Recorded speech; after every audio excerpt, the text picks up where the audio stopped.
نماز پڑھ کے یوں دنیا بھاگتی ہے، او ہو پتہ نہیں کون سی پیچھے آگ تھی جو بجھائی جائے گی۔ اور آج تک لوگ مسئلہ پوچھ رہے ہیں کہ جمعے کی بعد والی سنتیں کتنی ہوتی ہیں۔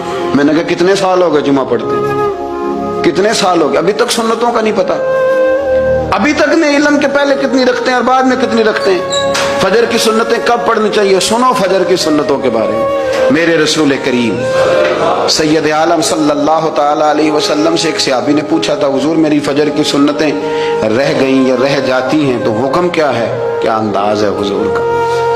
بخاری مسلم کے لفظ سنو، حضور سید عالم صلی اللہ علیہ وسلم فرمانے لگے، اس نے کیا پوچھا تھا، حضور جواب کیا دیتے، فرمایا فجر کی سنتیں کبھی نہ چھوڑنا، فجر کی پہلی 2 سنتیں کبھی نہ چھوڑنا۔ یا رسول اللہ صلی اللہ تعالی علیہ وسلم میری رہ گئی ہیں، رہ جاتی ہیں، فرمایا فجر کی 2 سنتیں نہ چھوڑنا، فرمایا فجر کی پہلی 2 سنتیں